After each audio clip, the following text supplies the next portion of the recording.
Thrissur KSRTC bus stand നിർമ്മാണത്തിൽ വ്യാപക അനാസ്ഥയെന്ന് Rajan J Pallan എം.എൽ.എയുടെ അന്വേഷണത്തിൽ കണ്ടെത്തി. ആവശ്യമായ അനുമതി നേടിയെടുക്കാതെ തിരക്കിട്ടാണ് പഴയ കെട്ടിടം പൊളിച്ചതെന്നും പുതിയ നിർമ്മാണത്തിന് തറക്കല്ലിട്ടതെന്നും വ്യക്തമായി. കെ.എസ്.ആർ.ടി.സി ബസ് സ്റ്റാൻഡ് നിലവിലുണ്ടായിരുന്ന കെട്ടിടം LDF ഭരണകാലത്ത് മുൻ ഗതാഗത മന്ത്രി, ജില്ലയിലെ LDF മന്ത്രിമാരും ജനപ്രതിനിധികളും മുന്നൊരുക്കമില്ലാതെ കെ.എസ്.ആർ.ടി.സിയുടെ നിലവിലെ കെട്ടിടം പൊളിച്ചു നീക്കിയത് തൃശൂർ ജനതയോട് കാണിച്ച അനീതിയാണെന്ന് തൃശൂർ എം.എൽ.എ രാജൻ ജെ പല്ലൻ പറഞ്ഞു. ഭരണാനുമതി ലഭിച്ചിരുന്നുവെങ്കിലും നിയമപരമായിരുന്നില്ല.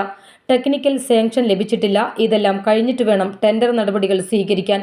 9 മാസങ്ങൾക്ക് മുമ്പാണ് കെ.എസ്.ആർ.ടി.സി പഴയ കെട്ടിടം പൊളിച്ചു മാറ്റിയത്. മാസങ്ങളായിട്ടും അനുമതി പോലും LDF നടപ്പാക്കിയില്ലെന്ന് തൃശൂർ എം.എൽ.എ പറഞ്ഞു. മുൻ ഗതാഗത വകുപ്പ് മന്ത്രിക്ക് പുറമെ ജില്ലയിലെ മുൻ മന്ത്രിമാരും ജനപ്രതിനിധികളും ചടങ്ങിൽ പങ്കെടുത്തിരുന്നു. ഇപ്പോഴും 9 മാസം പിന്നിട്ടപ്പോഴും ടെക്നിക്കൽ സാങ്ഷൻ പോലും ലഭിച്ചിട്ടില്ല എന്നും എം.എൽ.എ അഭിപ്രായപ്പെട്ടു. മുഖ്യമന്ത്രി V.D. സതീശൻ, ഗതാഗത വകുപ്പ് മന്ത്രി C.P. ജോൺ എന്നിവരെ നേരിൽ കണ്ട് അടിയന്തര നടപടികൾ ആവശ്യപ്പെടുമെന്നും എം.എൽ.എ രാജൻ പല്ലൻ പറഞ്ഞു. കെ.എസ്.ആർ.ടി.സി ബസ് സ്റ്റാൻഡിന്റെ ശോചനീയാവസ്ഥ പരിതാപകരമാണെന്നും യുദ്ധകാല അടിസ്ഥാനത്തിൽ പ്രവൃത്തികൾ പൂർത്തീകരിക്കാനുള്ള നടപടികൾ സ്വീകരിക്കുമെന്നും എം.എൽ.എ രാജൻ ജെ പല്ലൻ പറഞ്ഞു. നിർമ്മാണ പുരോഗതി വിലയിരുത്താൻ രാജൻ ജെ പല്ലൻ എം.എൽ.എ സ്ഥലം സന്ദർശിച്ച ശേഷമാണ് നിർണായക വിവരങ്ങൾ പുറത്തുവന്നത്.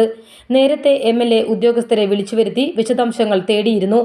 നിർമ്മാണത്തിനുള്ള സാങ്കേതിക അനുമതി ലഭിക്കാതെയാണ് നടപടികളിലേക്ക് നീങ്ങിയതെന്നു അന്വേഷണത്തിൽ വ്യക്തമായി.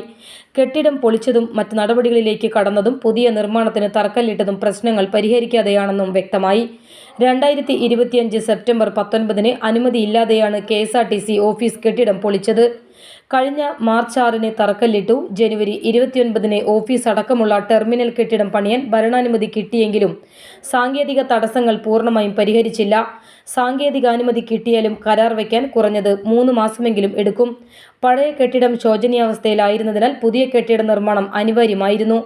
അതേസമയം കെ.എസ്.ആർ.ടി.സിക്ക് വരുമാനം കിട്ടുന്ന വിധത്തിൽ പദ്ധതിയിടണമെന്നും എം.എൽ.എ ആവശ്യപ്പെട്ടു.